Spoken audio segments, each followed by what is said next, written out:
I'm John Brown, a 16-year law enforcement veteran from the state of Arkansas. The Clinton Chronicles was originally released in June of 1994.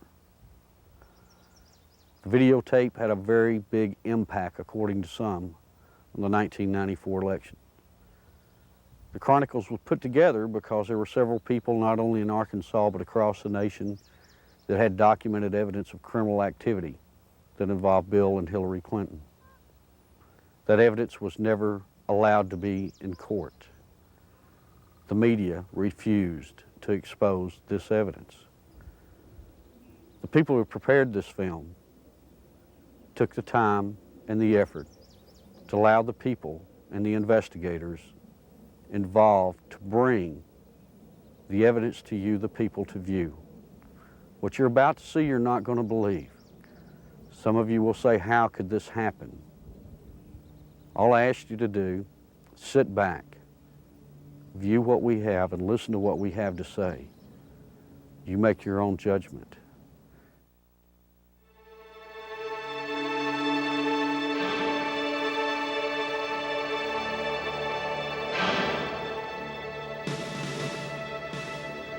On January 20th, 1993, William Jefferson Clinton became the 42nd President of the United States. At the time, most Americans were not aware of the extent of Clinton's criminal background, nor were they aware of the media blackout, which kept this information from the public. As State Attorney General and later Governor, Bill Clinton in 12 years achieved absolute control over the political, legal, and financial systems of Arkansas. As president, he would attempt to do the same with the nation by bringing members of his inner circle with him to Washington. The hijacking of America was underway, and its impact on future generations would be incalculable.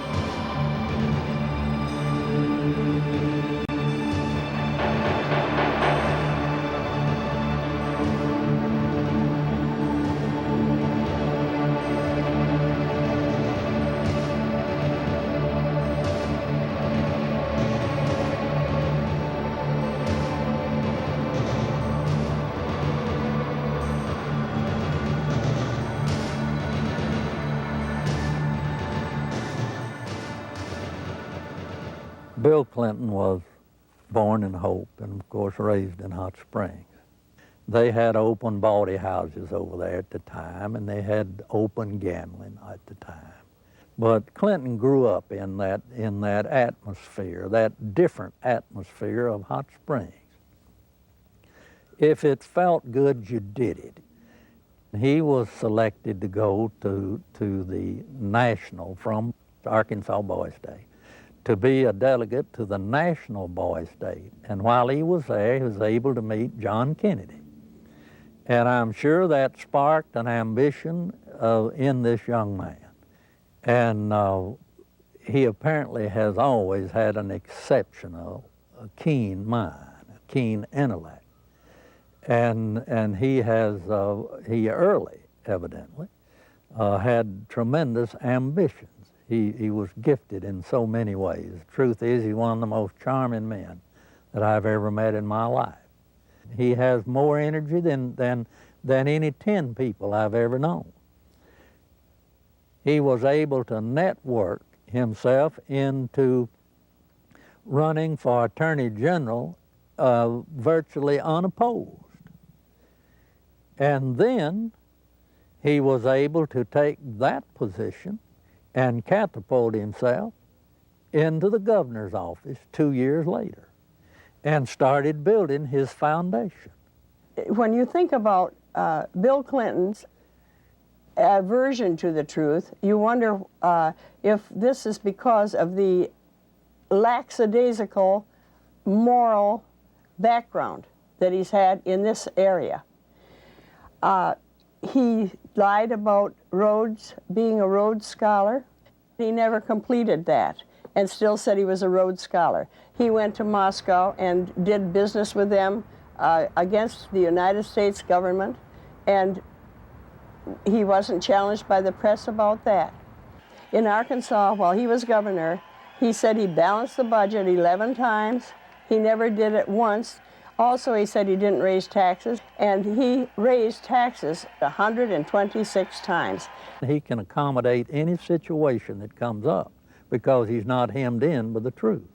I've never felt that Clinton, consciously or unconsciously, was hemmed in with morality. I first met Bill Clinton in the mid to late 70s. He was an up-and-coming politician.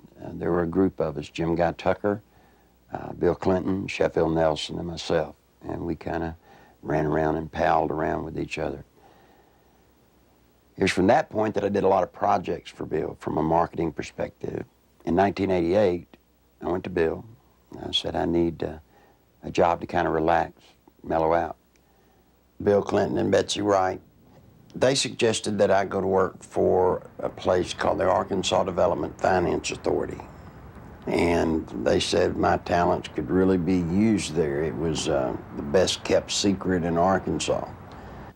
After about 2 weeks, I went to Wooten Epps, and I said, Wooten, I think I've got enough background on this that we can start marketing it. Now, what is the criteria for loans? He said, whoever Bill wants to get a loan.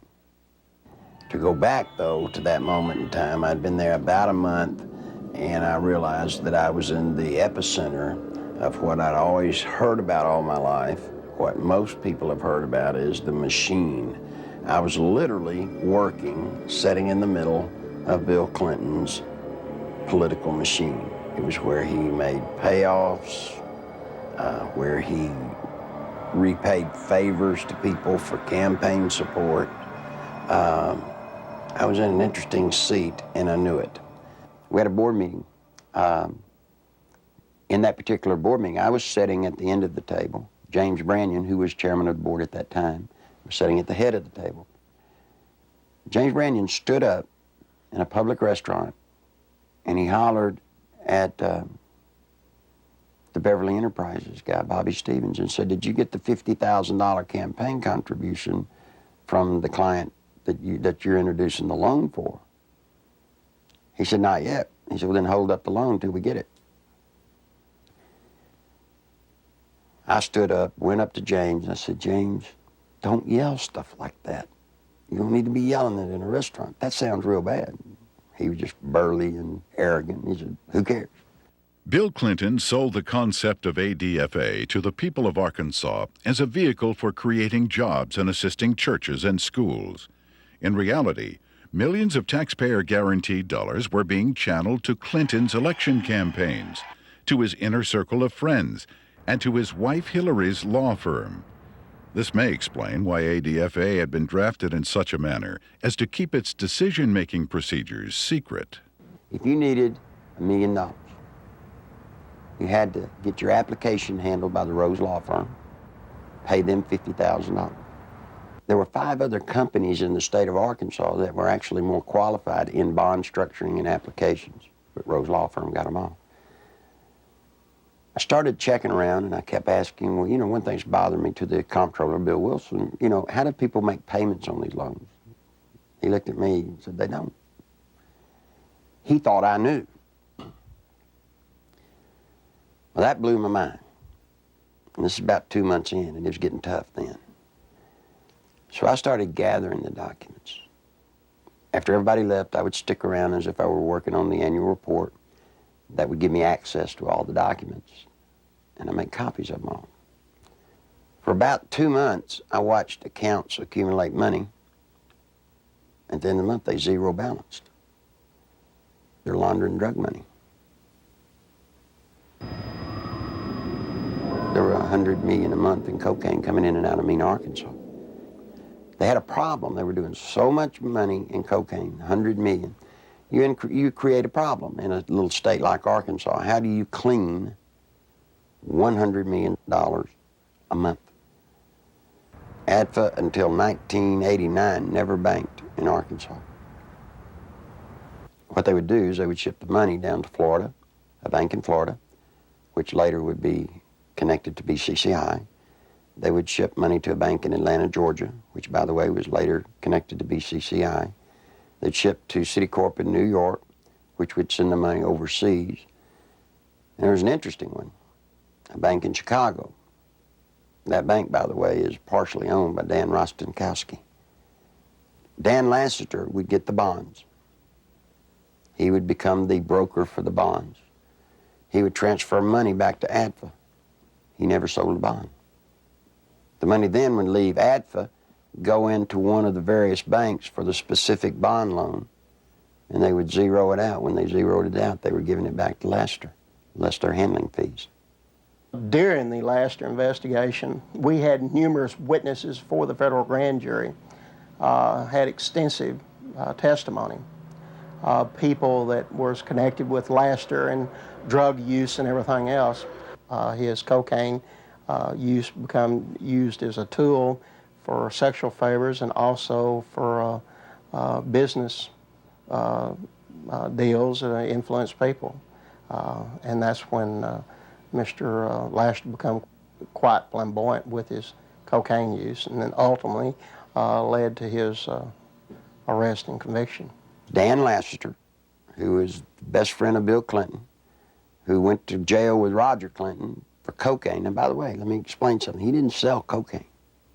Nope, they were giving it away. Huge piles of cocaine in his office. Ashtray upon ashtray full at the parties, and they would give it to young girls. That's sick. I mean, they were giving a highly addictive drug to young girls.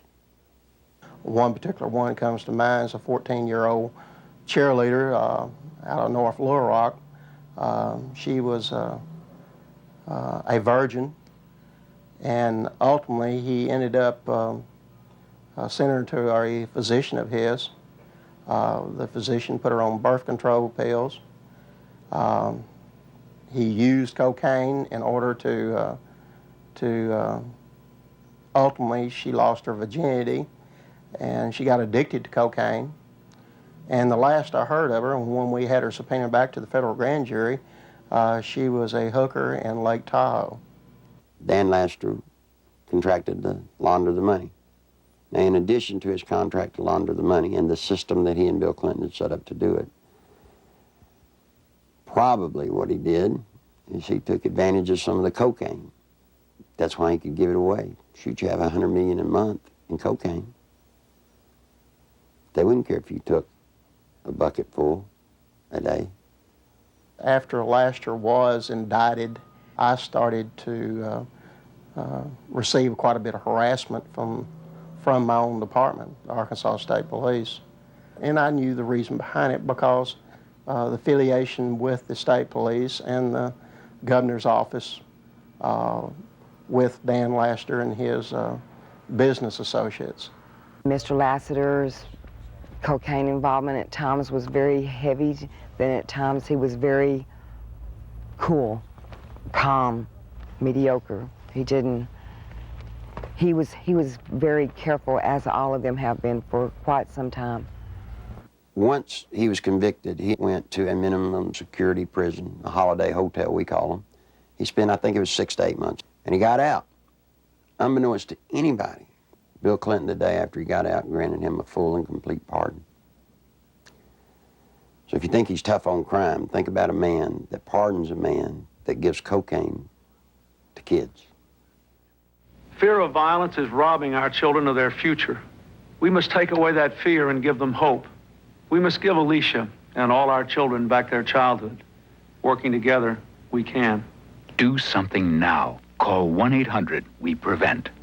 Your president, the president of the United States, not only was a part of a system that was laundering millions of cocaine dollars, your president signed off on it. He can't deny that he did. You see, because of ADFA, there's one little catch. Every loan that ADFA made, Bill Clinton himself had to sign off on it. More than Bill Clinton, you better identify the people in the loop of the drug running. You better identify the people in the loop for money laundering. And what you'll find there is those people go straight to Washington. Act 1062, if you look at it, it says that ADFA was developed and created to provide low-interest bond loans for churches, schools, colleges. So now look what happened to our legislature. They voted on a bill creating ADFA. thinking that they were getting money to colleges and schools to buy books and so forth. What better way to run thousands of, tens of millions of dollars, launder it, clean it up, and use the cover of a state agency to do it. The first loan made at ADFA was made to Parkometer, a company called Parkometer. Seth Ward was the owner. As I started looking, I found out that the Secretary-Treasurer was Webb Hubbell. Then I found out Webb Hubbell was Seth Ward's son-in-law. Guess who drafted the legislation creating Act 1062, which created the Arkansas Development Finance Authority? Webb Hubbell. Guess who introduced the legislation to our legislators and got it passed through our House? Webb Hubbell. Guess who got the first loan? Webb Hubbell. Imagine this. Guess who did the audit and the evaluation of the application? Rose Law Firm. You guessed it. Who signed it? Webb Hubbell, Hillary Clinton. You see, that's against the law in Arkansas. You can't investigate yourself when the good faith and credit of the state of Arkansas is involved in a bond issue. He broke the law. Good Lord willing, creek don't rise. Mr. Hubbell will be serving some time in the pen for that one. Ironically, Webb Hubbell, a senior partner at the Rose Law Firm, was chairman of the Conflicts of Interest Committee at Rose. In 1988, he successfully advanced the Ethics in Government Act, which required Arkansas legislators to report governmental conflicts of interest. Incredibly, this law specifically exempted Governor Bill Clinton, his appointees, and his relatives. Clinton's appointment of Hubbell to the U.S. Justice Department exemplified the administration's total disregard for legal ethics. Hubbell's hasty resignation in March 1994 for overbilling of Rose clients was merely a ploy to remove Hubbell from the limelight before extensive criminal charges could be brought against him. Let me tell you about Parkometer. The first loan was $2.85 million. Never was a penny of that paid back. As the newspaper people started inquiring about the Parkometer loans, what they found was that Parkometer was actually building retrofit nose cone compartments that were being shipped to MENA. We find out that the nose cones were actually being used to smuggle dope back into the country. And what is scary, what's so scary, it's the same cast of characters. Webb Hubbell, the Rose Law Firm, are guilty, I say to you, of conspiring to defraud the state of Arkansas, the federal government, and conspired to solicit the sales and the laundering of money for illegal drugs. This is your president. This is his circle of power. These are the people, when he got elected president, he did not pass go. He took them straight to Washington with him. And by all things holy, I think he was planning to set up and do the same thing in Washington.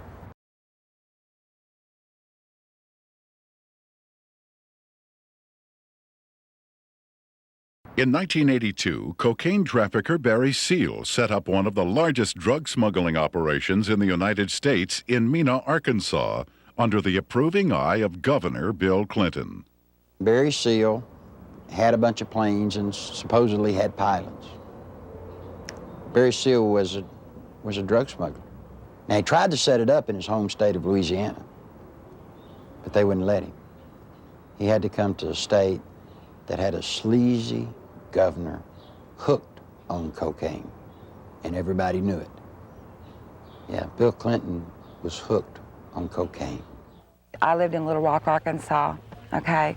And I worked at a club called Le Bistros, and I met Roger Clinton there, Governor Bill Clinton, so a couple of the state troopers that went with him wherever he went. Roger Clinton had came up to me and he had asked me, could I get him some coke, you know, and asked for my one-hitter, which a one-hitter is a very small silver device, okay, that you stick up into your nose and you just squeeze it and a snort of cocaine will go up in there. And I watched Roger hand what I had given him to Governor Clinton, and he just kind of turned around and walked off, and that's one specific. Dr. Suen, S-U-E-N, doctor at the medical center here in Little Rock, has taken care of Bill Clinton for his sinus problems, which may indeed be drug-related to cocaine use as they destroy the sinus passages. Governor Bill Clinton was taken into the hospital, I believe it was the medical center, on at least 1 or 2 occasions for cocaine abuse and overdosage, in which he actually had to be cared for at the hospital. It led to toga parties. And if you're not sure on what a toga party is, I've had to clarify this in the past. A toga party is where you wrap yourself in a sheet most of the time. The people at the toga parties were Governor Clinton, now President Clinton, Attorney General Steve Clark.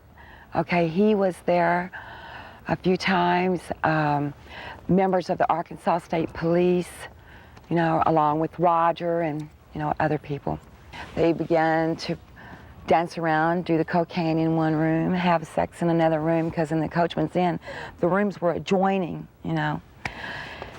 And to be quite truthful, you end up with somebody in particular, and you 9 times out of 10 end up having sex.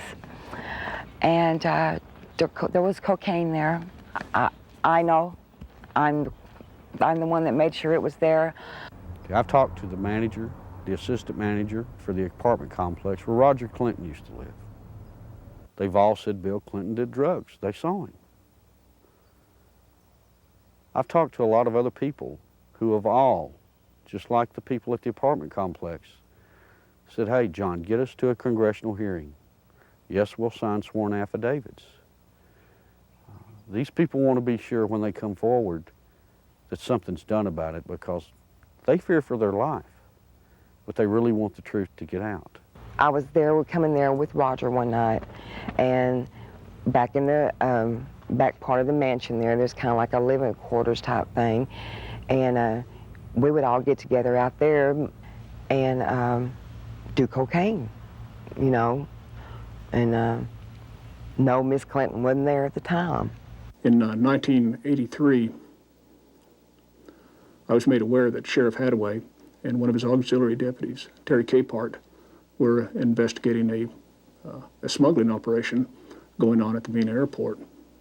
They had an inside source of information. Mr. Seale, it was our understanding, was the one who had brought the operation into the Mena airport, and that had initiated the beginning of the money laundering and the illegal activity. He said 1983 was his most profitable cocaine smuggling period ever. Said that the airplanes that he had placed at the Mena airport, there were 4 of them, a couple of Senecas and a couple of Panthers, and 1 or 2 stragglers, here and there, different airplanes. He said they were purchased solely for the purpose of cocaine smuggling. There was, in my opinion, more than enough evidence to prosecute a number of people for crimes regarding the Barry Seale case at Mena. I snuck around, crawled through the bushes, thinking that I'd really have to hide to see them unloading the dope. Didn't have to. You could walk right up to the airport and they'd unload it right in front of you. They would unload it, they'd offload it. They didn't care.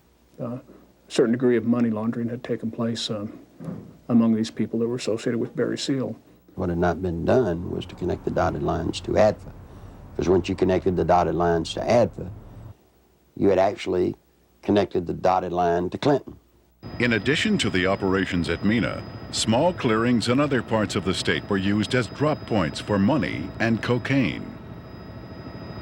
They had special cargo doors installed in the side without FAA permission so that these doors could be opened in flight.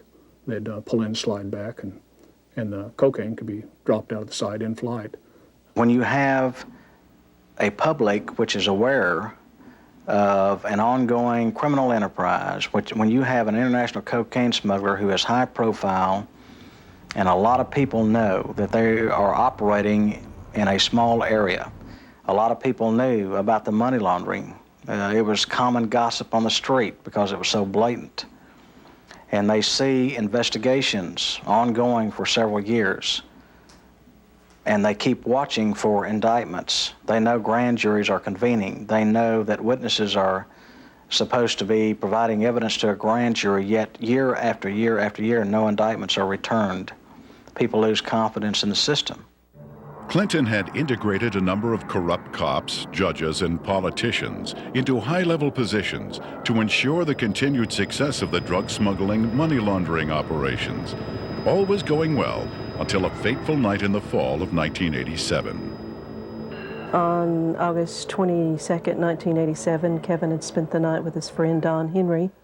They left Don's home around 12:30 or quarter to 1 on the 23rd of August in early morning hours, and the next thing we knew, they had been run over by a train. There seems to be a small airstrip in the area. There have been sightings and reports of small airplanes flying very low with lights off in the area. I believe they saw something they shouldn't have seen. 3 weeks later, their deaths were ruled accidental by the state medical examiner, Barry Seale, and we disagreed with that ruling because we thought the evidence pointed to homicide.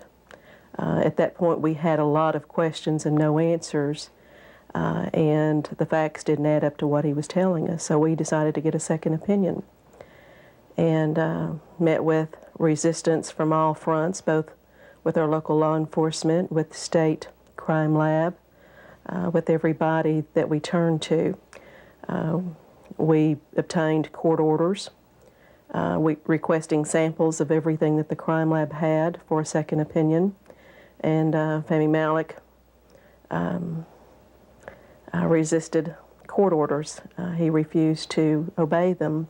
Ultimately, it was proven that Don Henry had been stabbed in the back and Kevin Ives' skull had been crushed prior to the placement of their bodies on the railroad tracks. However, Malek stood by his ruling that the boys had simply fallen asleep on the tracks.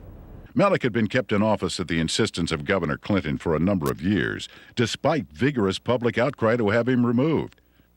As long as Malek's rulings pleased the governor's office or state police, they were left to stand, no matter how implausible.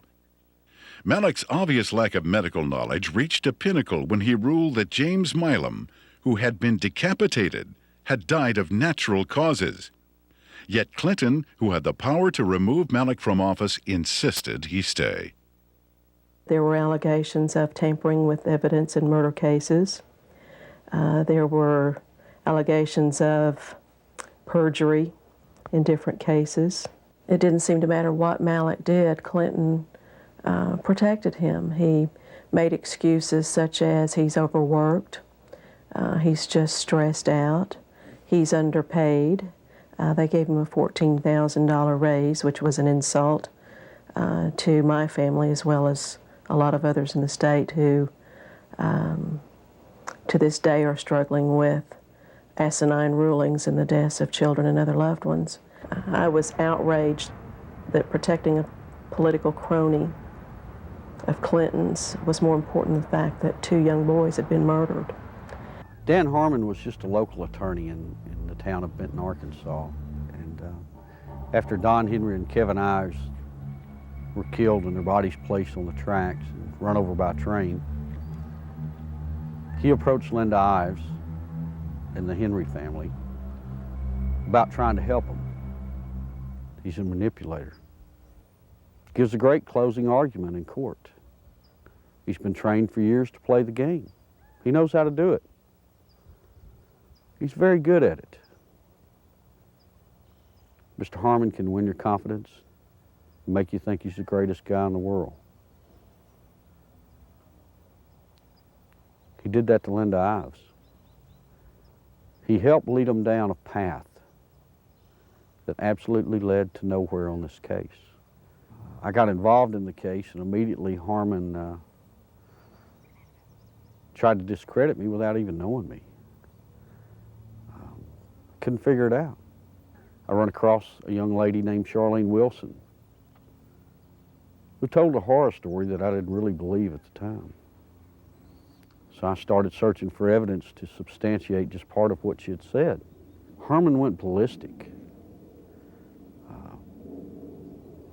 Called, he threatened me, he threatened Sheriff Pridgeon, threatened Captain Gene Donham, the chief deputy. All because I talked to this one woman. The people at the track that night, to my knowledge, were Dan Harmon, Keith McCaskill, Larry Rochelle.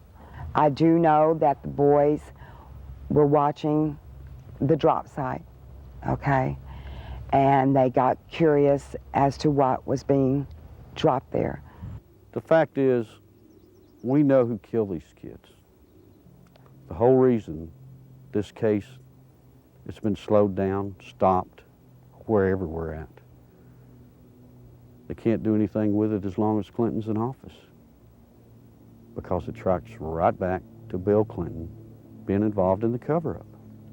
He took care of everybody that ever covered anything up in this case. Everybody got promoted.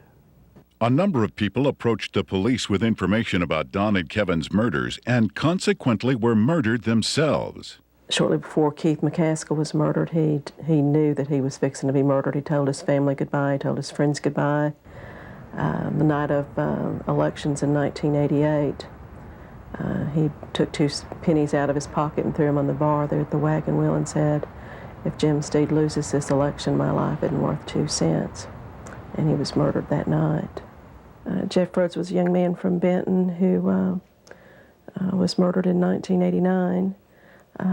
Shortly before his death, he made a phone call to his dad in Texas and told him he needed to get out of Benton, Arkansas, that he felt he knew too much about the boys on the railroad tracks and the death of Keith McCaskill. A couple of weeks later, Jeff was found dead. He'd been shot in the head. They'd attempted to cut off his head and hands and feet, set him on fire in a dump. A total of 6 people with information about the boys' murders were eventually murdered as well. Well, Jean Duffy was the head of the 7th Judicial District Drug Task Force. She was leading a team of narcotics investigators into a drug trail in Saline County that led her right straight to Dan Harmon. This information she shared with the 1990 federal OCDEF team that was investigating and targeting corruption and drugs in Saline County in central Arkansas. From her involvement in that, she was literally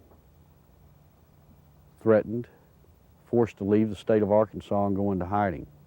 I had no idea just how dangerous certain elected officials thought me to be until a brutal media campaign was launched against me. For months, there were daily allegations of everything from misspending funds to ordering illegal arrests. Every attempt was made to keep me from running the drug task force. We were even shut down completely for several weeks during a bogus state police investigation. In spite of crippling disruptions, the task force was making significant discoveries about drug trafficking in central Arkansas, some of which led to the very people who were conducting the massive media crusade against me. We discovered that drug trafficking in Arkansas was linked to government officials in frightening proportions. A great number of people came to me with testimony about astonishing criminal activity of very high-level public officials. Many were willing to testify before the federal grand jury. Robert Govar and Chuck Banks were the U.S. attorneys for the District of Arkansas at that time. I was subpoenaed to testify on behalf of the drug trafficking and the cartel, more or less is what it was, that had to do with Dan Harmon and what I call company, because there are there's a whole bunch of them that are involved. I was asked quite in depth about the drug trafficking that went on with Dan Harmon, Mr. Clinton, Roger Clinton.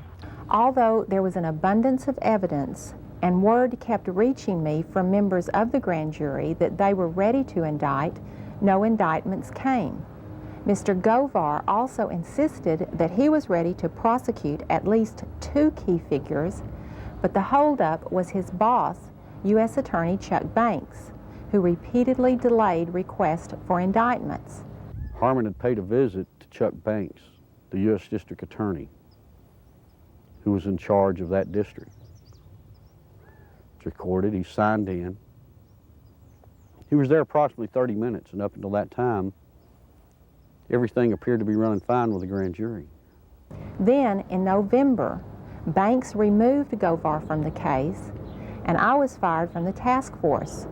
From this point, the ordeal turned really ugly.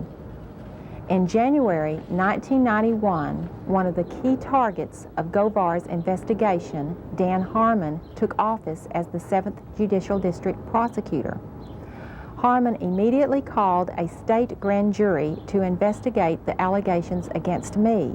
To avoid being jailed in Hot Spring County, which would have put me in serious danger, I left the state.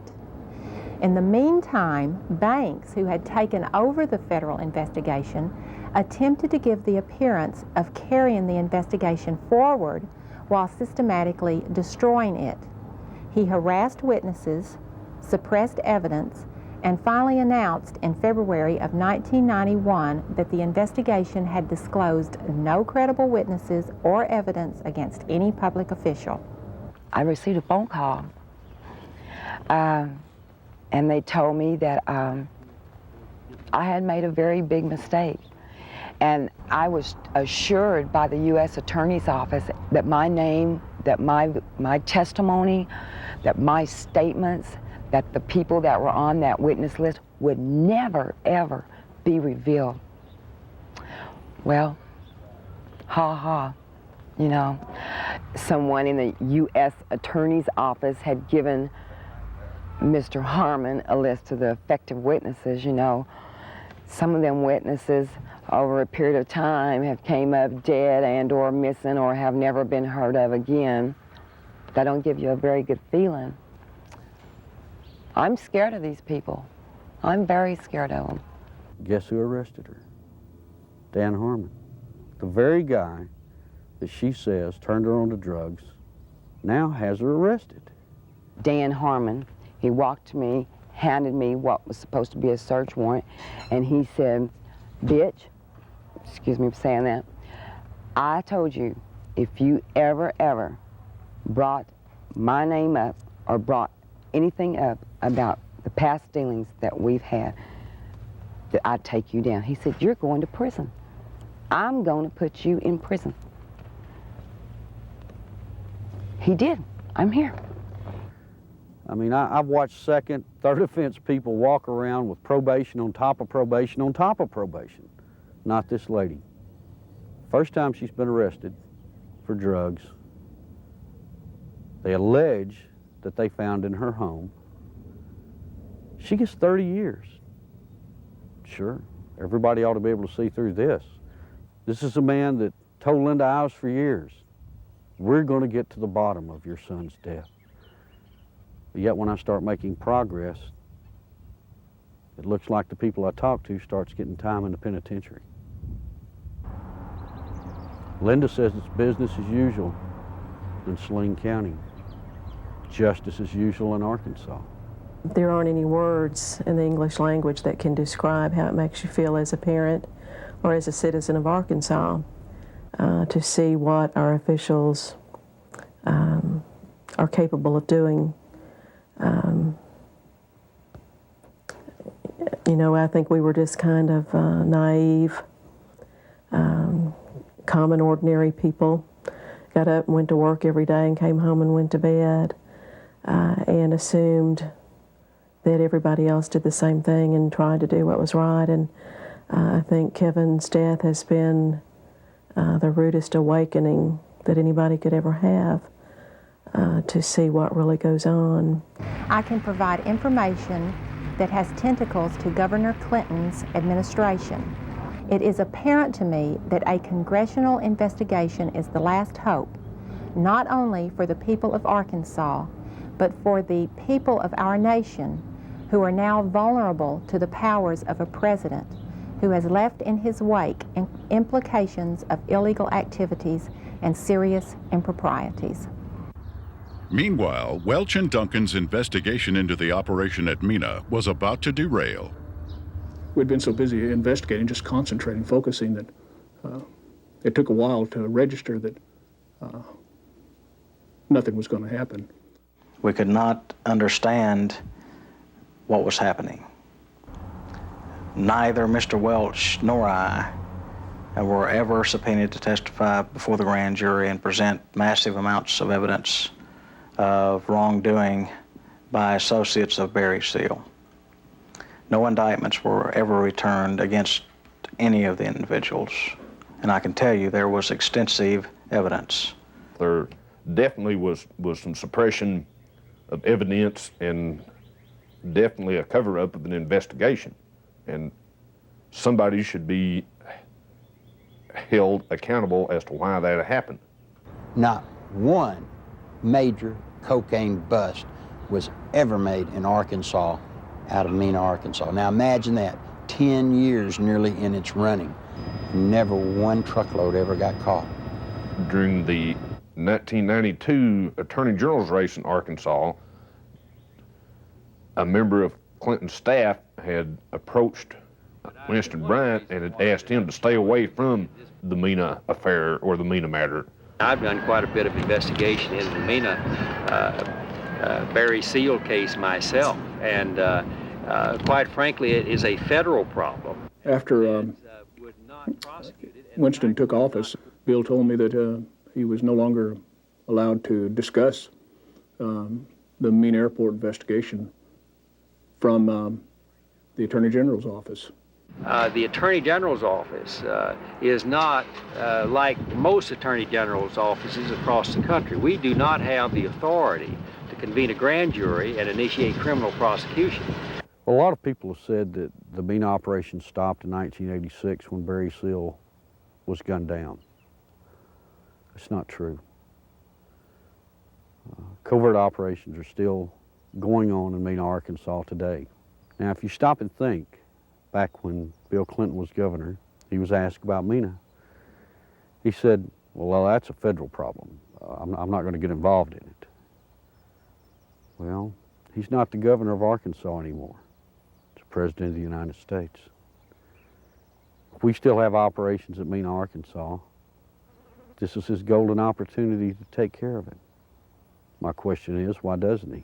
I've always thought it was a wonderful thing to be able to serve your country as a federal law enforcement agent. And for 15 years, I did not encounter anything like the corruption which I encountered after the Mina investigations began. President Clinton's verbal commitment to a war on drugs has been negated by his actions. During his first weeks in office, Clinton revoked random drug testing for White House staff members. He eliminated 121 positions at the Office of National Drug Control. And he appointed Jocelyn Elders as U.S. Surgeon General, despite her well-known desire to legalize drugs. One of Hillary's investments, under the direction of Tyson Foods counselor James Blair, netted almost $100,000 on an initial $1,000 investment, a nearly impossible feat using legal methods. I can't read their minds or speculate, but I had absolutely no reason to believe that I got any favorable treatment. Coincidentally, Governor Clinton enacted a number of state regulations allowing Tyson Foods to grow into the largest industry in Arkansas. Don Tyson put in $600,000-$700,000 all told in all of Bill Clinton's campaign. Guess what he got out of it? He got $10 million. Guess from where? The Arkansas Development Finance Authority. And he never paid a dime for it. I had heard rumors of Don Tyson and his alleged cocaine use and distribution.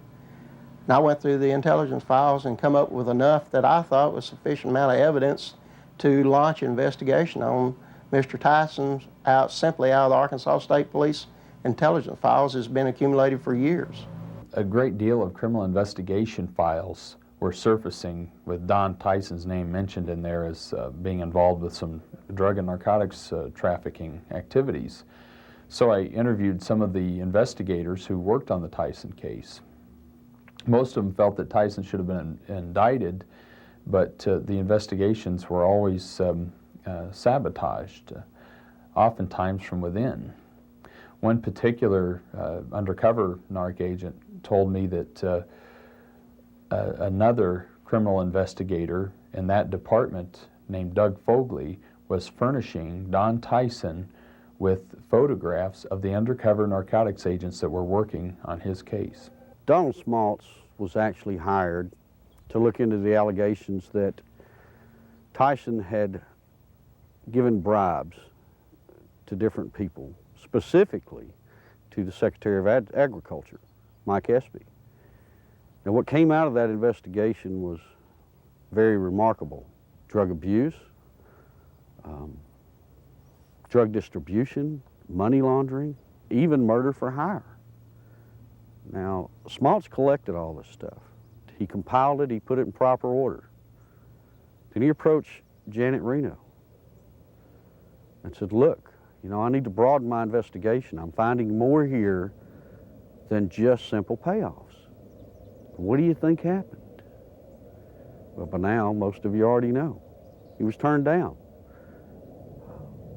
Just exactly what we expected to happen happened. I mean, Tyson already hired lobbyists, attorneys, who all approached Congress trying to get everybody to stop Smaltz. Why is it in this country today that if you got a little money, you walk away? Why is it you can create the pressure to stop investigations? And I promise you, Janet Reno has stopped this one. You look at these and you wonder, how could this happen? You know, how does someone elude prosecution with reams of investigative reports? How does it get stopped? Some say it's Bill Clinton. Don Tyson was in the middle of the cocaine just like Bill Clinton, just like Dan Lester, just like Roger Clinton, and all the others. So you see, all of this incest and all of this drug running, all of the trafficking of drugs, sending them all over the nation, came out of Little Mena, Arkansas, right under the nose of little Governor Billy Clinton. I went to Bill, and I said, Bill, you've got 2 weeks to tell the truth, or I'm going to tell it. You're breaking the law, and I can't be a part of it. You made a mistake. I'm not one of your buds, or at least I'm not that big a buddy. When Larry Nichols made his disclosures, made them public, the Clinton spin doctors treated him unmercifully. It shocked those of us who had been kept in the dark through the years in Arkansas politics. The Arkansas news media had done little, if anything, to uncover anything derogatory about Bill Clinton. And for these disclosures to come out of the blue was so shocking that the spin doctors attacked the messenger rather than tried to answer the charges that Nichols had made.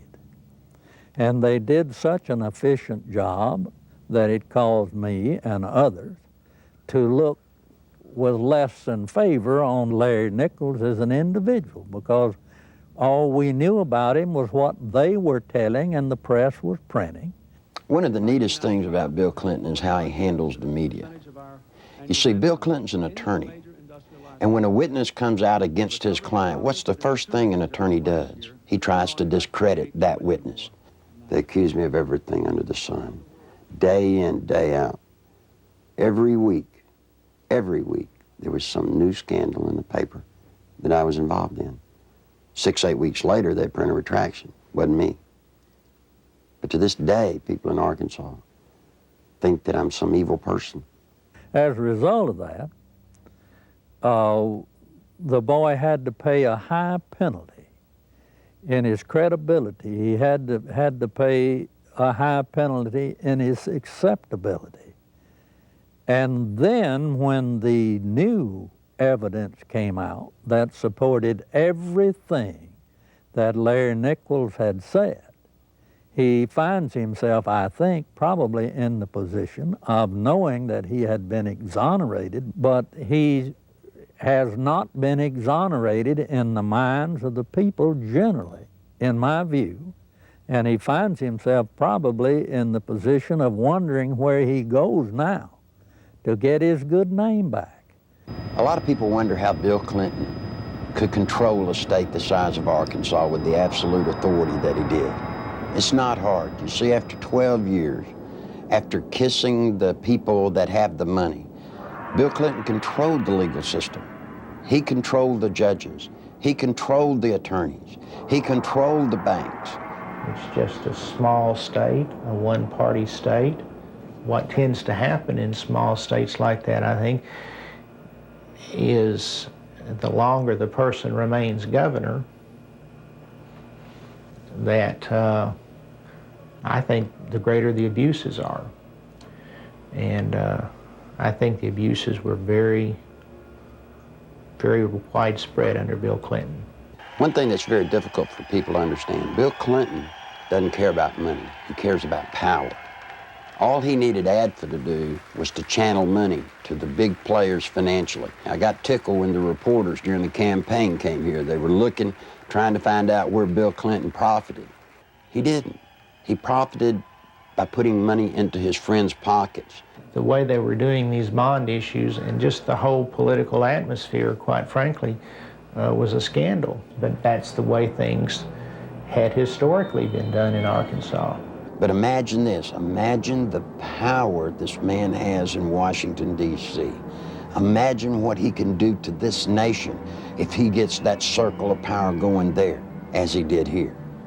Nothing I can do, nothing you can do can stop it. Because he'll have the absolute power, and believe me, he will use it to have you investigated, to have you arrested, to have your company audited. Now, that's what'll happen when his circle of power is complete. When I worked at ADFA, it was not uncommon for Bob Nash to call me up and say, hey, Nichols, the governor needs about $5,000 transferred to his travel account so he can go see his ladies. And we would at ADFA transfer $5,000 to $10,000 for him to go see his girlfriends in either LA or New York. He'd use so much travel money to go see women out of his regular travel budget, he would even have to borrow money from ADFA, not to mention the fact that ADFA's budget was not quite as scrutinized as the governor's budget. But he literally used money, ADFA money, the people of Arkansas, taxpayers' money, to conduct liaisons.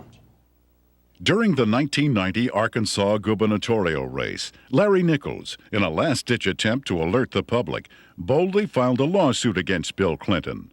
As expected, the lawsuit was eventually quashed, sealed, and illegally dismissed by a Clinton-appointed judge. What Nichols didn't expect was a complete media blackout of the facts he presented.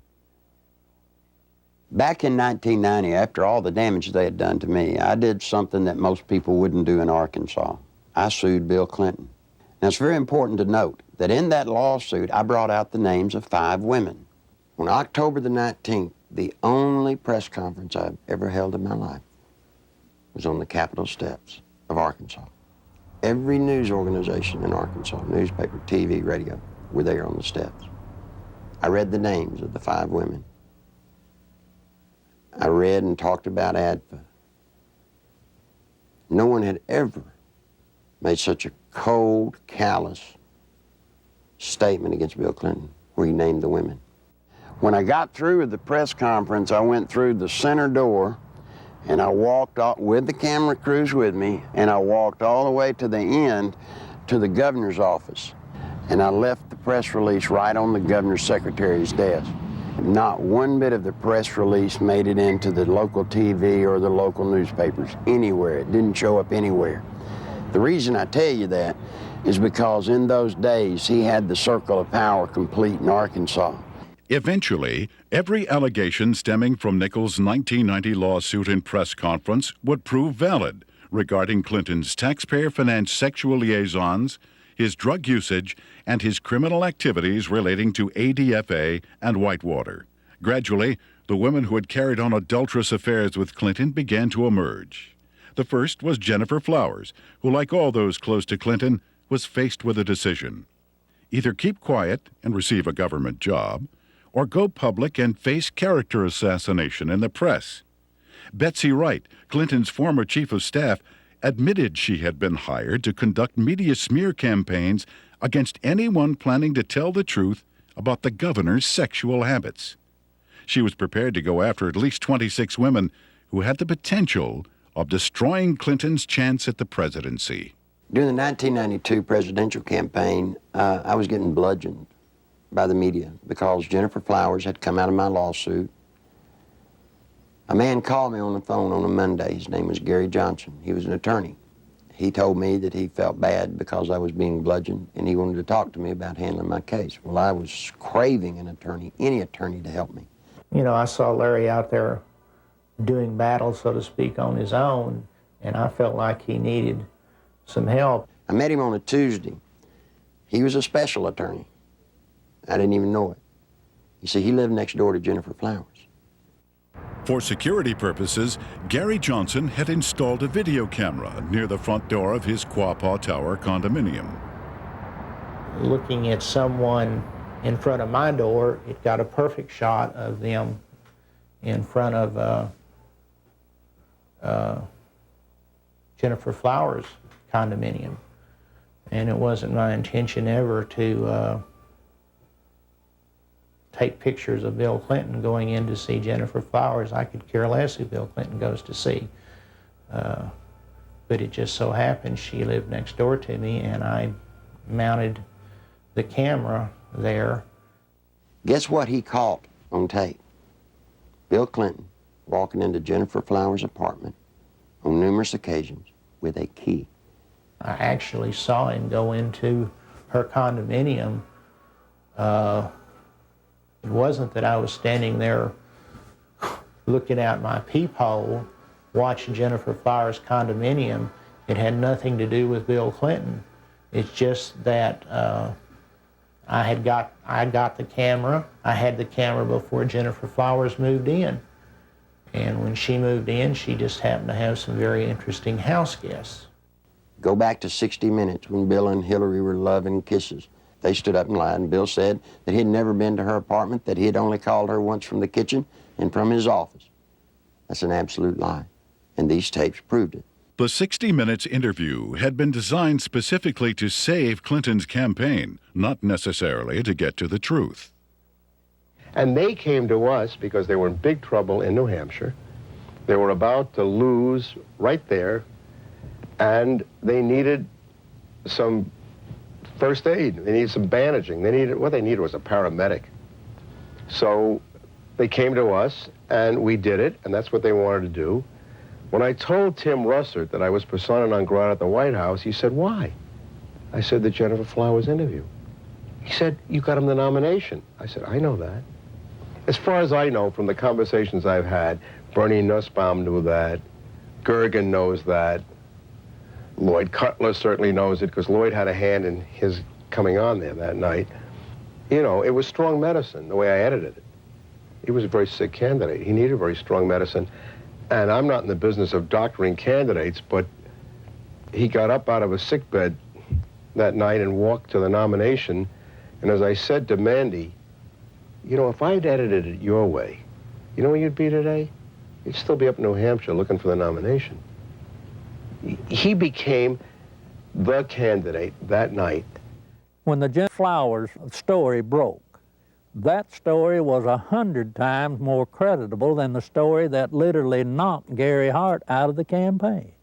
I had been Jennifer Flowers' neighbor. I knew that Bill Clinton wasn't telling the truth about that. Bill Clinton, I think, would do just about anything to save his political hide. He got threatening phone calls. He asked me, he said, "Will they hurt me?" I said, "Well, they hadn't hurt me." I don't know why I didn't worry more about that. Basically what they said was, you mind your own business.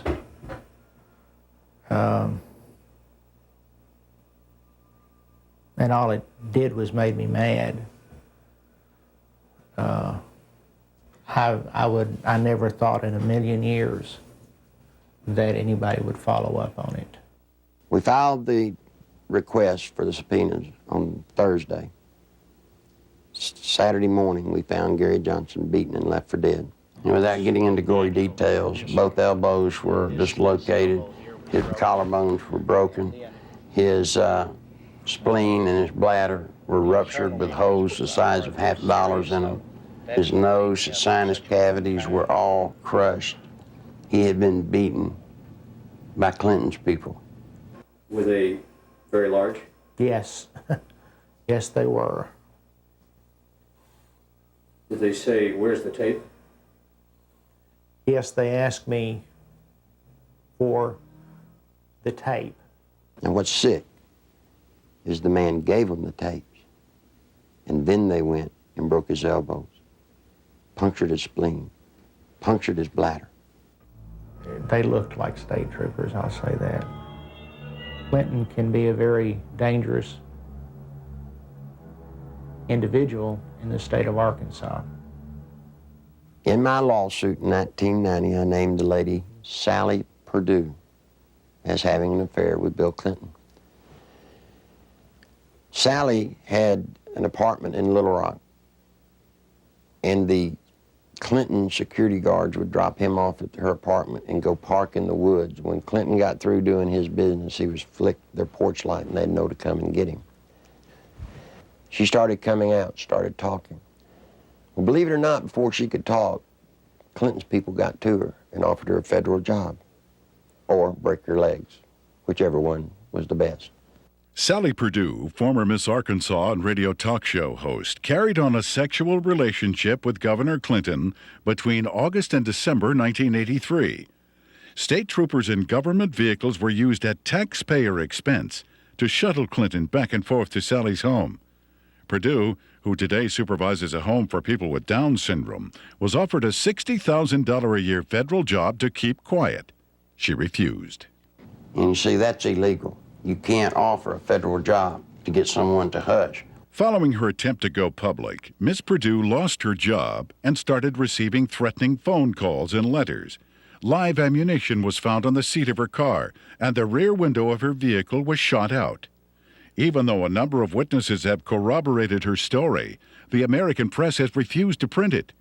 During the 1992 presidential campaign, interviews with ABC and NBC, as well as an appearance on the Sally Jesse Raphael show, were taped, but were never aired. She'd actually been on the Sally Jesse Raphael show right after the New York primary. Did you know the TV stations around the country blacked out that program and wouldn't show it?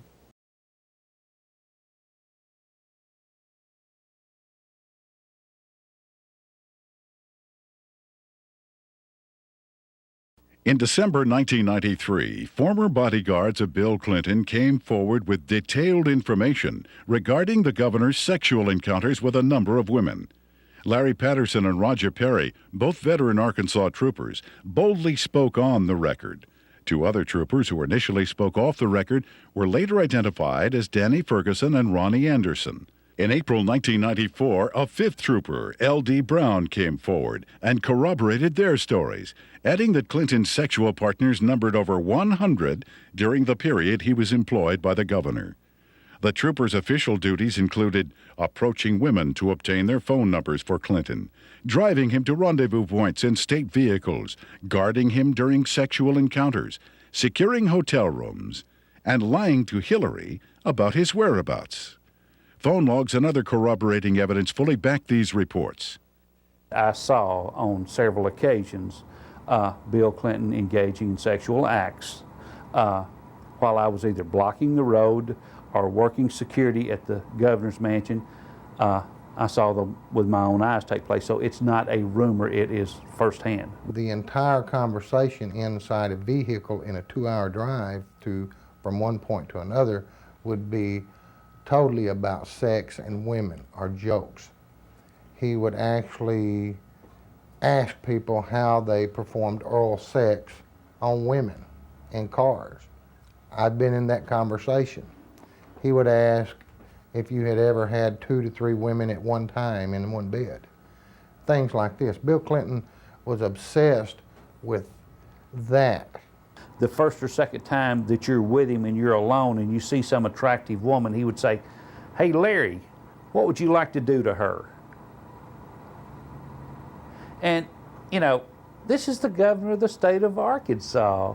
The majority of his off time was spent trying to figure out ways to be with women that he wanted to be with. He was more discreet during a campaign year than he was in a routine year as governor, an off year. We were required to work overtime so we could sit outside someplace and block the road, or sit in some driveway, or sit at some, you know, apartment complex while he went in to take care of his female friends. You know, state money was utilized. He had certain troopers that he used for certain women, and Larry Patterson and Danny Ferguson were used for 2 women in particular. He would tell you, "Larry, see the blonde-headed lady in the green outfit? Go get her name and her telephone number for me." He would say, "She has that come hither look." And that was verbiage that he used quite often. And on several occasions I have gone out into the crowd. I never had one of the females to refuse to give me her name and her address. On one occasion, it was a Christmas parade of 1989 in a small town in northeast Arkansas.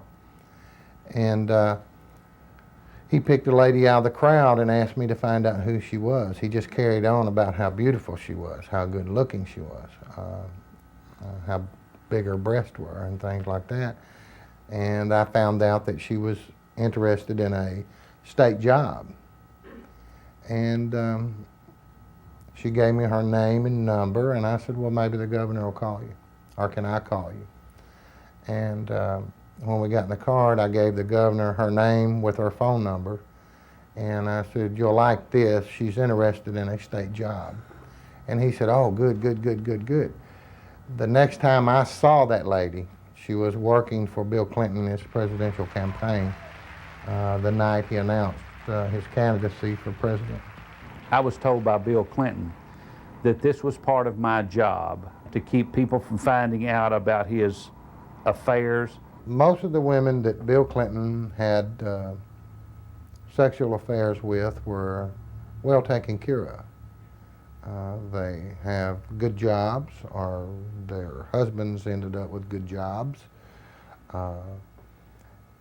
They were well taken care of, and the actual time spent trying to cover up these affairs while he was governor was nothing like it was when he announced that he was running for president. In an attempt to silence the officers, the Clinton administration launched an elaborate counterattack, which included urging Ferguson to change his story and levying false accusations of insurance fraud against Perry and Patterson. When Larry Patterson and Roger Perry came out, Clinton's security guards, they substantiated everything that I'd alleged in the lawsuit. These people were there, they were his bodyguards. But watch what happened. The same thing that happened to me, they planned to do to them. They roasted them in the media. They said they were committing insurance fraud. The evidence of that these state policemen have brought forward relative to Clinton's womanizing is being questioned by the spin doctors as not being credible. Yet it is more credible than the evidence on 90% of the people who are confined now on death row across America. Is this fair? Did y'all see there were papers saying that the troopers were telling the truth and were found innocent? Heir to the stories they were telling have a basis, since they're not the scumbags that the spin doctors for Clinton tried to make them out to be? These two have had the courage to come forward, and the evidence that they have presented has not only been credible, but it's been overwhelming. And the truth is, I'm convinced that it's just the tip of the iceberg. On May 8, 1991, Paula Jones, a state employee with the Arkansas Industrial Development Commission, was working the registration desk for the governor's Quality Management Conference at the Excelsior Hotel. Governor Bill Clinton was to be the main speaker. I was approached by one of Bill Clinton's bodyguards named Andy Ferguson, and I was given a number. And I asked him what it was. I held out my hand, and he said, it's a number to a hotel room that the governor would like to meet with me. Well, I was surprised, and I kind of talked it over with my coworker, and we didn't have any reason to believe that we couldn't trust him, so I agreed to go on up to the room and meet with Mr. Bill Clinton. I got to the room, and Governor Clinton, he opened the door to meet me. It was a room that did not have any beds in it. It had couches and stuff like that. It was more like a meeting type room. And he had asked me about my job and how I liked it and who my boss was, and I told him, and he mentioned that he liked the way that my curves were on my body, and he liked the way that my hair went down my back, the middle of my back. And then he tried to lean over, and he started to put his hand up my leg, which it happened so fast, and he tried to kiss me on the neck. It happened so fast, but he tried to bend over and kiss me on the neck as he was putting his hand up my leg, and I backed off. I said, I don't want to do this, and I said, I think I need to be going. And then he got up before I even knew it and dropped his pants, and Bill Clinton asked me to perform oral sex on him, which I declined, and I jumped up, and I told him I needed to go immediately. That's when he went to say, if you have any trouble whatsoever, you have Dave Harrington, your boss, contact me immediately. And I said, well, I'm leaving, and I started to proceed down the hall to the door, and he followed behind me. He said if we could try to keep this between ourselves. And I went down the elevator, went back to my registration desk, and I told Pam the whole story. I can't understand how somebody can take advantage of somebody like that, and then they have the audacity to drop his pants. I mean, you know. I'm not going to dignify this by commenting on it. Paula gave the exclusive to the Washington Post, and Mike Isikoff, we were going to be as open as we could with the Washington Post. And Mike told Paula that as far as he was concerned, that he believed Paula, and that he thought the story should be told. And Mike said they were ready to put the story out, and they were going to go to the editors and present the story to him. We heard that Mike got suspended from the Washington Post, and there was a big fallout between the editors of the Washington Post and Mike. Paula Jones filed a lawsuit against President Clinton, claiming sexual harassment. The same day, a massive media smear campaign against Paula Jones was launched. Think about a man that has no more regard for women than Bill Clinton does. They're just sex things. I don't understand the feminist movement being behind Bill Clinton. He hangs women on his wall like trophies. A number of women who have had sexual relationships with Bill Clinton have allegedly been given major career boosts in exchange for silence. Beth Colson received a judicial appointment to the Arkansas Court of Appeals from Clinton. Regina Blakely landed a job with CBS National in Washington covering the White House. Likewise, Deborah Mathis secured a lucrative job with the White House Press Corps. Susan Whitaker was made the liaison between the Arkansas State Capitol and the White House. Elizabeth Ward obtained a position with the Clintons' close friends, Hollywood producers Harry Thomason and Linda Bloodworth Thomason. And Joe Jenkins was given a high-level position with AP&L.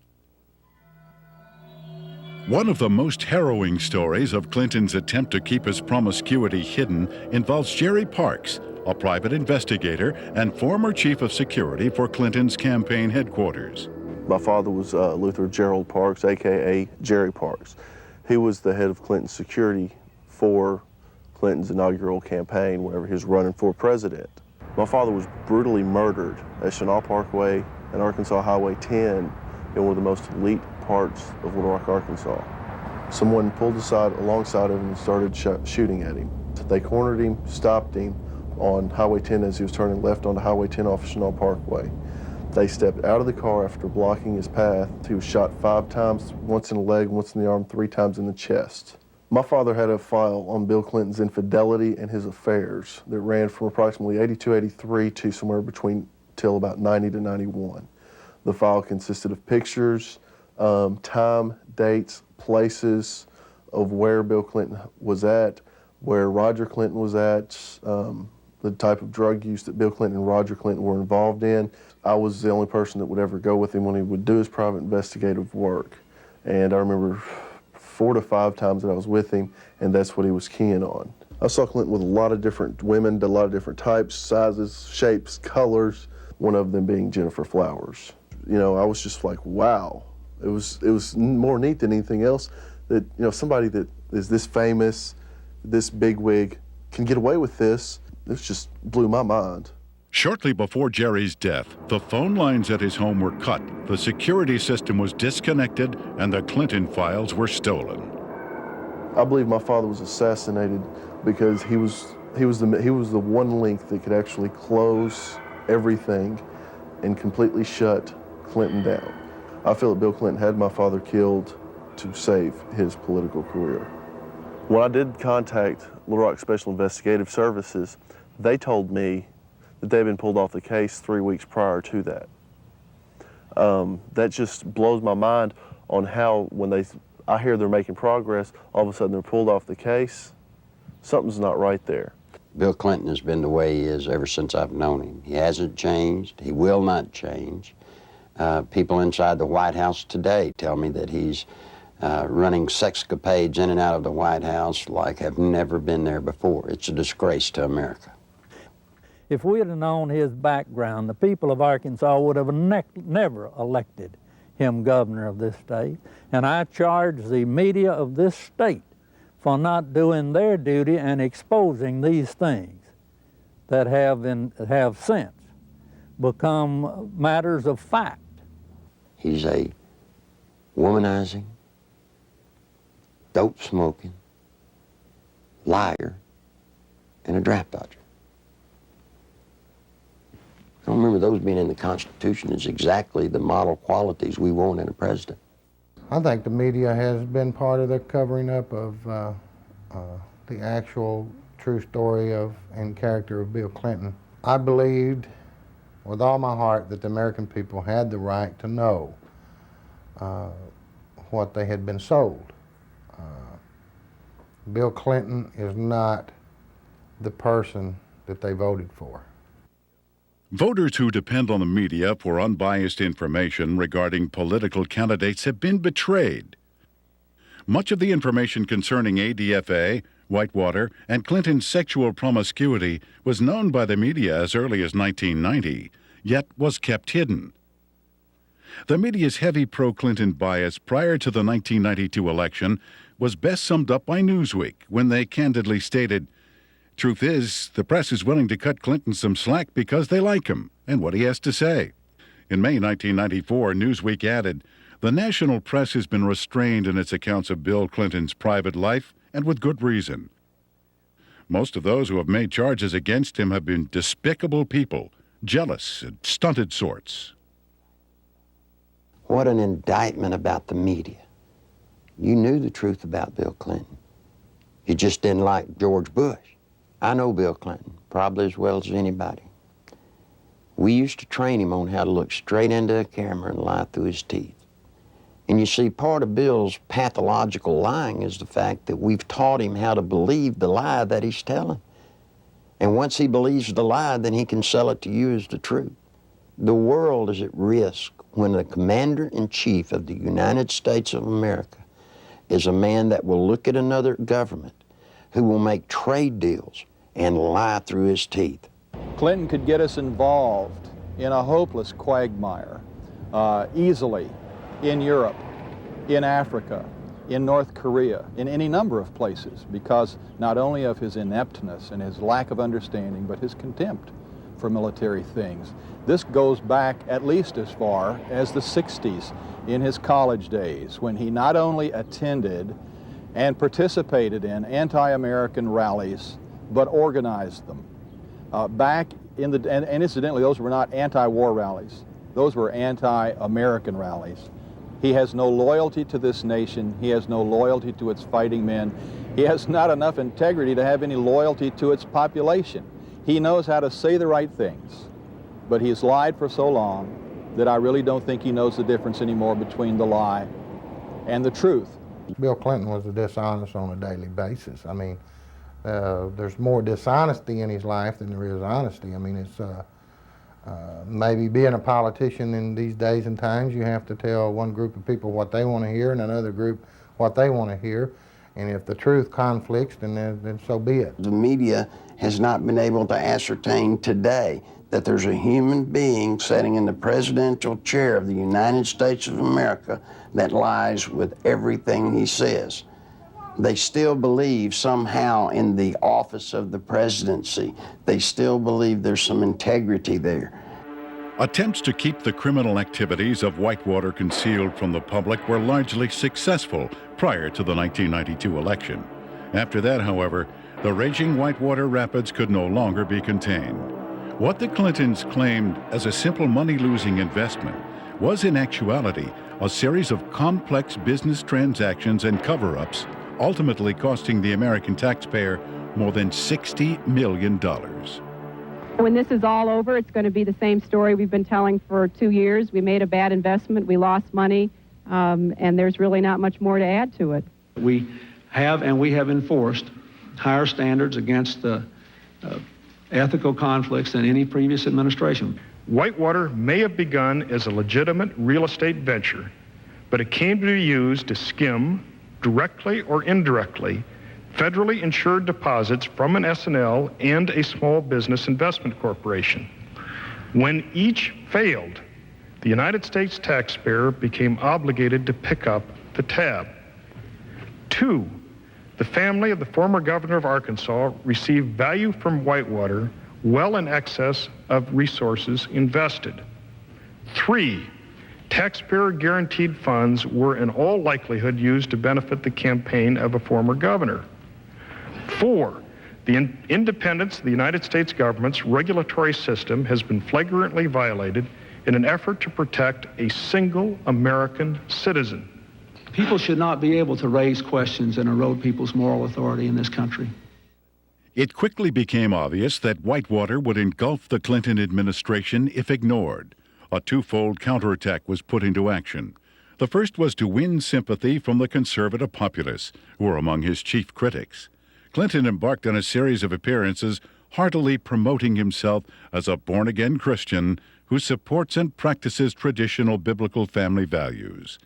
While the uninformed may have been fooled, those who realized what was happening were outraged at the blatant hypocrisy. This is a place where I have come to seek divine guidance and support and reassurance. You know, after Bill Clinton was in office for 2 days, he signed 5 executive orders, shedding more innocent blood, the blood of innocent babies. Then he went on to try and get homosexuals in the military. He put Jocelyn Elders in, trying to distribute condoms to our kids. Christine Gebbe, his AIDS czarina, promoting all kinds of vileness. This is an affront to heaven. The second phase of the counterattack was to appoint Robert Fisk as special prosecutor to head up the investigation into Whitewater. That same week, the Rose Law Firm began shredding documents. A lady came to me scared to death, wanted to come out and tell the truth. I said, "What's the matter?" She said, "They're shredding documents at the Rose Law Firm." Well, I tried to tell the media. The media said there was no way that could be going on. Well, in came a journalist from a Washington newspaper. He goes over, investigates what I told him. And you know what? The very week he investigated, guess what they were doing? Shredding documents right there at the Rose Law Firm. It had his initials pretty much all over it. Everything from the box to the manila files to I even saw his signature on with the Rose Firm letterhead. You see, all of the Whitewater documents, they're getting rid of. They're getting rid of them as fast as they humanly can. It's the nerve and audacity that those two people, Bill and Hillary Clinton, have to shred documents, to destroy evidence in a federal case. That is why we're here in front of the Rose Law Firm, because of the works of darkness that have gone on. Documents have been shredded here What else has gone on here? I'm telling you, there are people inside this building that right now they're saying, if they only knew, if they only knew. During that same week, there was also a fire at the Worthen Bank building. Now, this fire was on the 14th floor, and supposedly it was started by a space heater. I want you to look at this footage and tell me if you think it was an accidental fire by a space heater. This is a CPA firm, and the documents that were in this office were important documents relative to Whitewater. If you go back to Arkansas and you look at the Secretary of State's office, anybody that's ever run for office in recorded history, you can find out who their major campaign contributors are since day one, except for one person. Bill Clinton's records at the Secretary of State's office disappeared. You see, they did it then. They'll do it now. All the information pertinent to Whitewater, any notes left by Vince Foster, any personal documents that would lead anywhere to any type of criminal activity, they're just going to be destroyed. Fisk's initial assignment was to quell rumors regarding the alleged suicide of Vince Foster.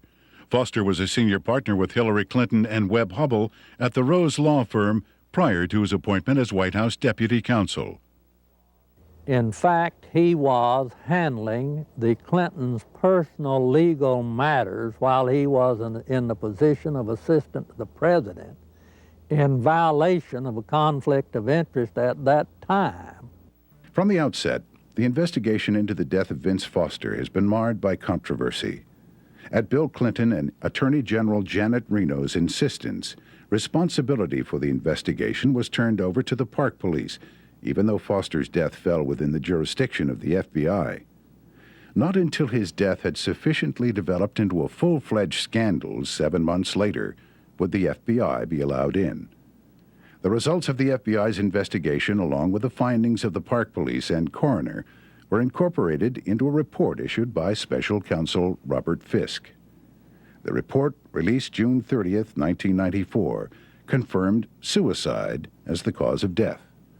However, a careful examination of key pieces of evidence taken directly from the report itself indicate a number of alarming contradictions inconsistent with the report's own conclusion that Foster took his life.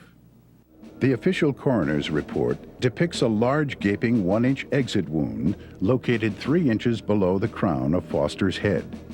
According to Fisk, the area surrounding the body at the park was meticulously searched to a depth of 18 inches, but no brain tissue or skull fragments were found.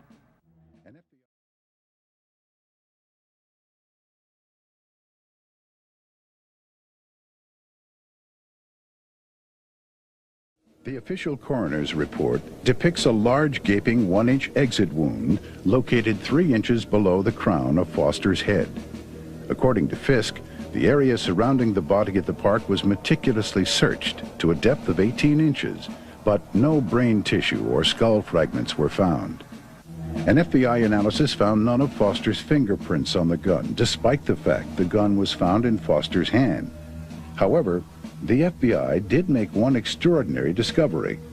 One latent fingerprint was visible on the underside of the right pistol grip, approximately 2 inches from the base of the grip. This print did not belong to Foster. No attempt was made to determine the identity of the person whose print was found on the gun's hand grip. Gunpowder was found on Foster's clothing, which did not match the gun found in his hand. Fisk speculated that gunpowder of a different type was accidentally blown onto Foster's clothing by an exhaust fan in the Park Police laboratory. However, once again, Fisk was not able to support this theory with any evidence. One of the most crucial pieces of crime scene evidence, the fatal bullet, has yet to be found. A thorough FBI search of the area, which even uncovered artifacts dating back to the Civil War, yielded over 70 pieces of metal, including 12 modern-day bullets. Yet, none of them matched the gun found in Foster's hand. Against standard police procedure, not one resident living nearby was ever contacted during the investigation to find out if a gunshot was heard. Even though Fisk insists that Foster killed himself, Leading forensic experts from around the country now agreed it is highly unlikely he pulled the trigger himself. Within minutes of the verification of Foster's identity, the Park Police issued orders to seal Foster's office at the White House. David Watkins, Clinton's administrative assistant, assured the police he would take care of it. He lied. Immediately, high-ranking members of Bill and Hillary's staff began ransacking Foster's office, removing important and possibly incriminating documents. The people entering the office included Bernard Nussbaum, counsel to the president, Patsy Thomason, White House administration director, and former assistant to cocaine distributor Dan Lassiter, and Margaret Williams, Hillary Clinton's chief of staff. Patsy Thomason was the top aide for Dan Lassiter when he was running his company and doing all the dope. You can only say that she was there taking care of Dan Lassiter's interest in the White House. As mentioned earlier, the Arkansas Development Finance Authority had been laundering its drug money through the Bank of Credit and Commerce International. BCCI collapsed in the early 1990s. Millions of depositors and taxpayers lost billions of dollars, making it the worst banking scandal in history. Heading up BCCI was former Defense Secretary Clark Clifford. The overwhelming criminal charges against Clifford were eventually dismissed by President Clinton. The attorney for Clifford and BCCI was none other than Robert Fisk. Fisk knew that a thorough investigation of Whitewater would eventually lead to ADFA and his former client, BCCI. Fisk also knew he would never be able to complete his investigation since it is illegal to prosecute a former client. Fisk was not selected by the Justice Department to investigate Whitewater at all, but to simply subpoena documents and testimony, making sure they never see the light of day. The investigation of Whitewater is being handled by an independent special counsel whose appointment I supported. Our cooperation with that counsel has been total. Now think just for a moment. If there are papers that prove you did nothing wrong, then why would you destroy them so that they don't come out? Why would you hide behind subpoenas in the cloak of secrecy? No, see, Bill and Hillary Clinton have something to hide. And only through a congressional hearing does this nation have a snowball's chance of that truth coming to the light of day. That's the reason it's so imperative that the Congress of the United States rise to the occasion and meet their responsibilities to hold public hearings relative to this matter during this period of time, or justice will never be done. There are lots of people that come to me that want to tell the truth. They come to me, but they're afraid. They're afraid of losing their jobs. They're afraid of family members or themselves being hurt. Don't be afraid anymore.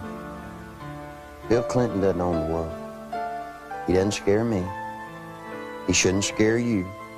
I wish all of y'all would do what I've done. Stand up. Stand up for the country. I want my daughter to know that if you stand up and tell the truth, you're okay. Right now, all she sees, if you stand up and tell the truth, you'll be destroyed. If you're a pathological liar, lie through your teeth, every breath, hurt people needlessly, you'll get to be president. You don't want that. I don't want it. If I had anything to say to Bill Clinton, you know what it'd be? It's bound to be a great burden to walk around lying from one thing to another, to never tell the truth. Bill, tell the truth. Come clean. All you may not get to be president, but the truth will set you free. It'll set all of us free, and it'll save the nation. I've still not been accused of anything wrong because I haven't done anything wrong. And I'm not going to do anything wrong.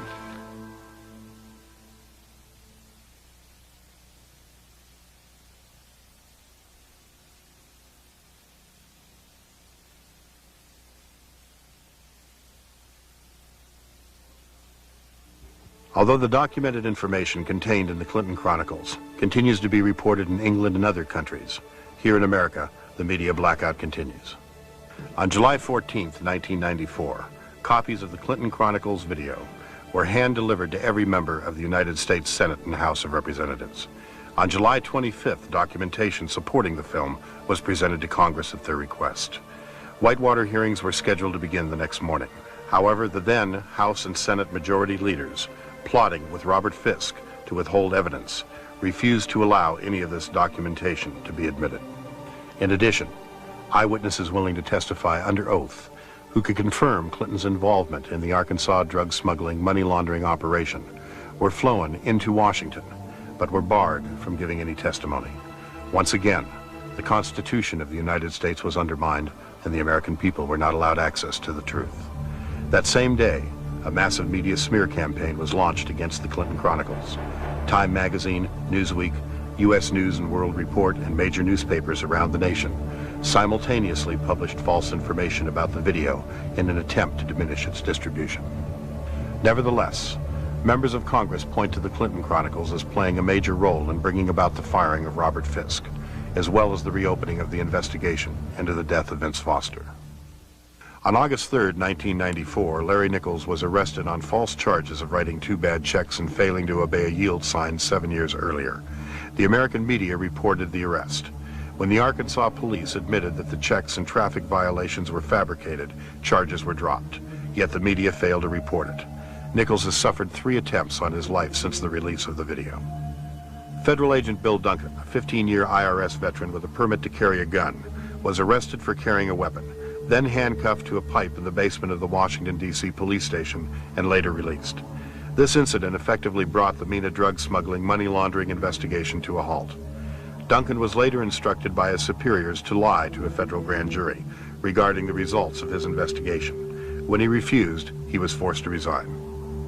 Arkansas State Police investigator Russell Welsh nearly died after being poisoned with military-grade anthrax, a poison available only through the United States government. Arkansas State Police investigator Dr. Lauder, who successfully led the investigation against cocaine distributor Dan Lassiter, was forced to resign after attempting to reopen the cocaine trafficking investigation into Don Tyson. John Brown, Saline County homicide detective in charge of the Ives Henry murder investigation, was removed from the case after providing Congress with information linking the Clinton administration to drug trafficking in Mena, Arkansas. Brown was forbidden by his superiors to discuss Clinton's connection to the Ives Henry case, and after his refusal to do so, was forced to resign.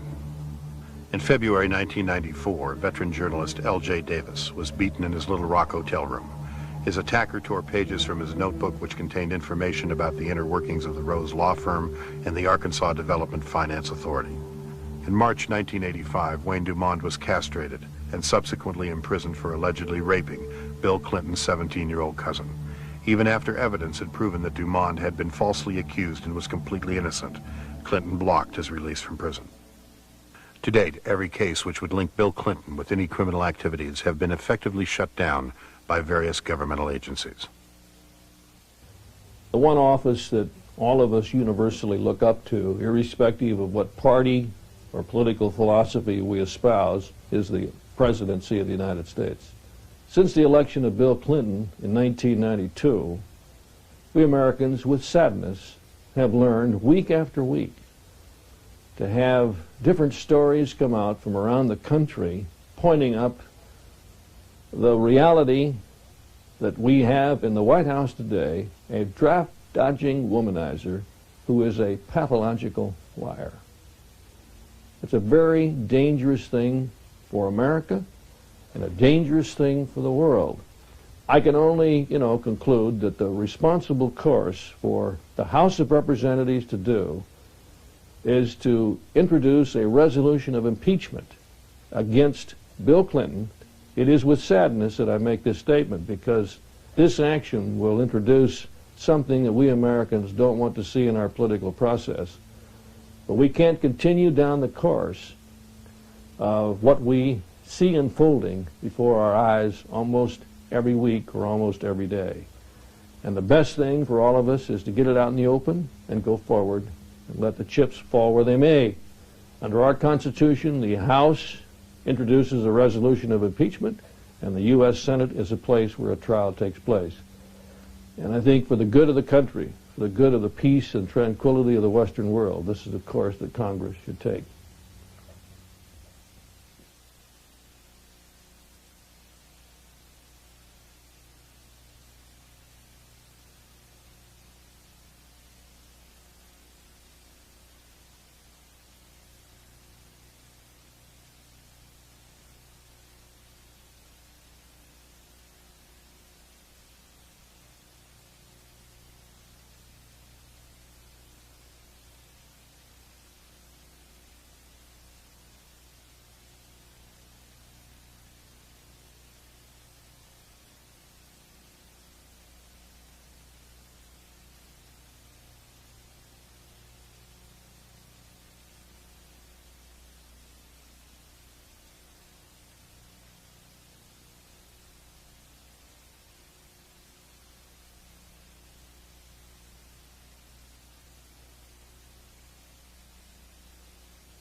I told you a story about a man named Bill Clinton.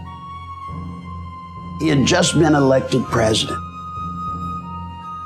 And what I tried to tell you was an incredible story. But unfortunately, it was true.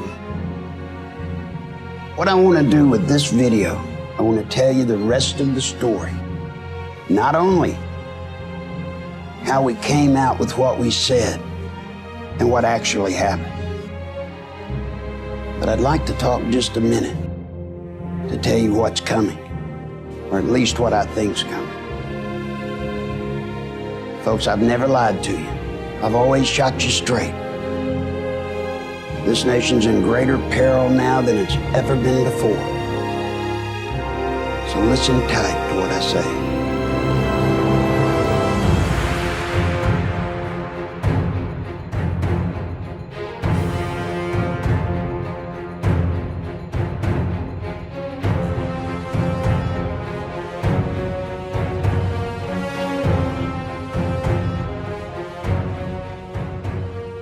I want to take a few minutes and review some of the things that I told you about years ago. First off, I told you Bill Clinton was a pathological liar. Well, today, there's hardly a person in the world, I mean in the whole world, that doesn't know I was telling you the truth. Bill Clinton made a practice out of lying to people. We would go to a group and he would tell one group something, and we would go to another one, he would tell them something just the exact opposite, and you would get back in the car and you'd say, Gov, what you just told those people, it's 180 degrees of what you told the last group. And he'd say, yeah, Larry, said I had them right there in the palm of my hand, didn't I? Could have done anything with them I wanted to do. But the man practiced lying, and it was an art to him. We would see people, and they would have genuine concerns, and they'd say, Governor, I've got this going on in my life, or this in my business, and I need you to do this for me. And he'd say, oh, it's taken care of, it's done. We'd get in the car and I'd say, do you want me to make a note to give it to a staff person about what you just told Mr. So-and-so? And he'd say, oh, Larry, forget it. We're not doing anything for him. Forget it. As a matter of fact, there's hardly a person in any country in the world that hadn't been affected by the lies he's told. Next, I told you that he was a womanizer. Now, I never told you about the women relative to what he did in his own time. That was never the point, never the issue.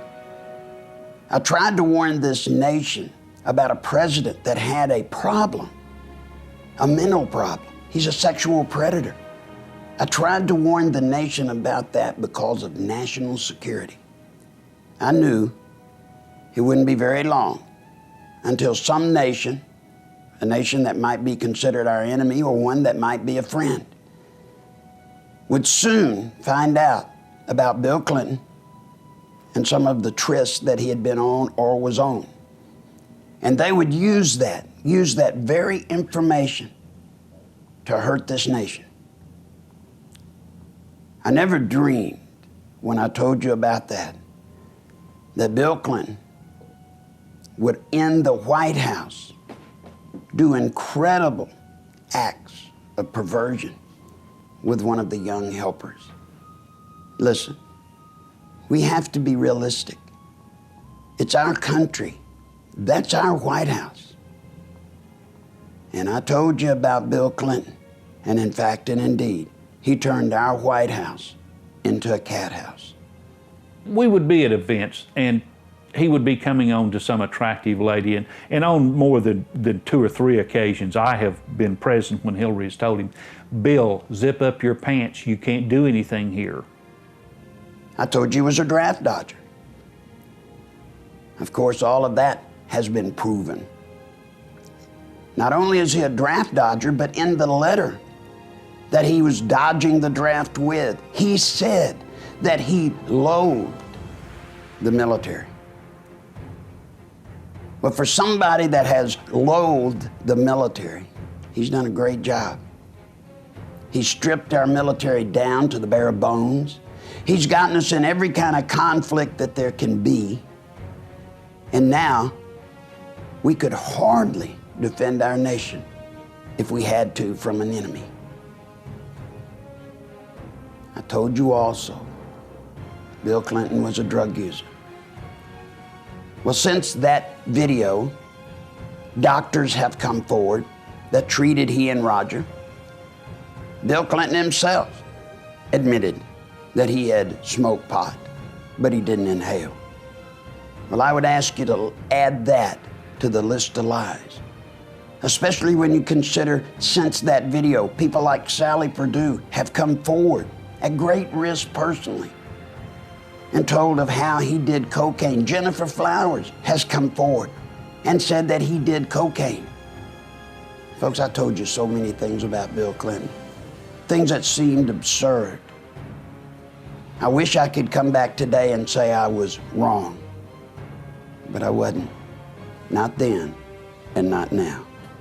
We told you on the Clinton Chronicles about Paula Jones. Who would have believed that it would have taken all of these years to finally be proven true? We told you on the Chronicles about Webb Hubbell. We also said that he would end up in jail. He ended up in jail. We named the women: Jennifer Flowers, Sally Perdue, Elizabeth Ward Grayson.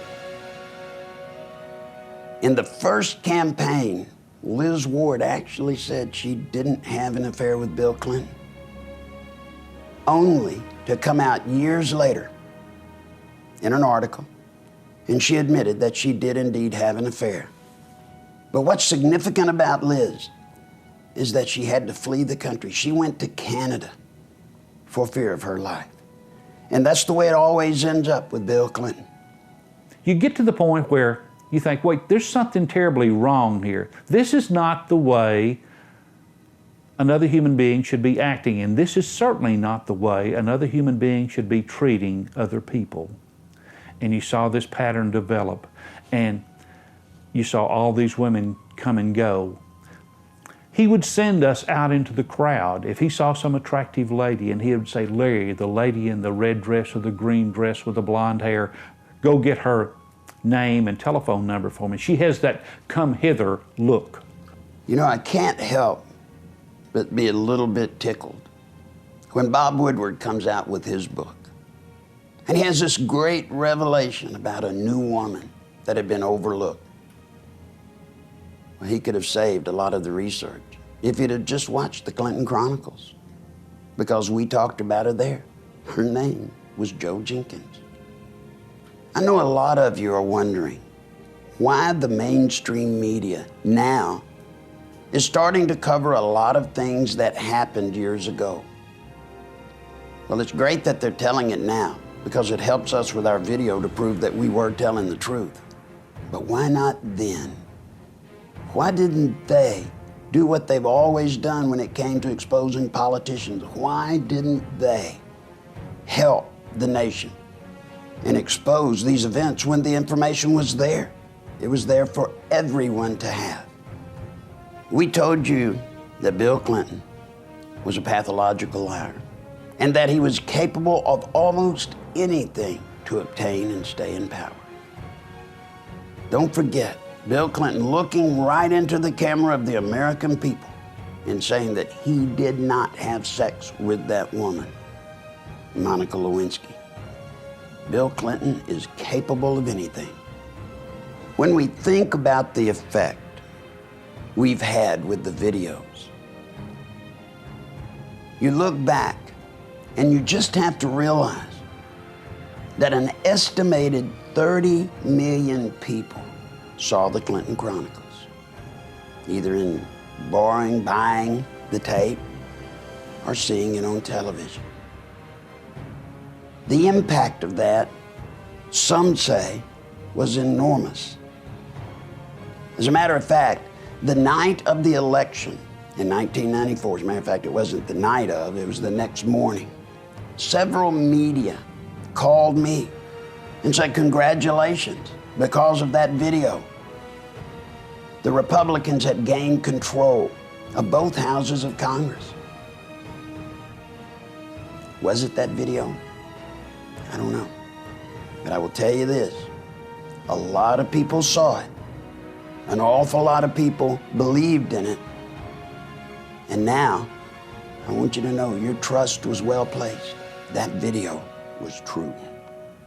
If you listen to the Clintons, and especially Hillary, she'll tell you that we were a part of some vast right-wing conspiracy. As a matter of fact, she even alluded to the fact that that video was the heart of the conspiracy against her husband.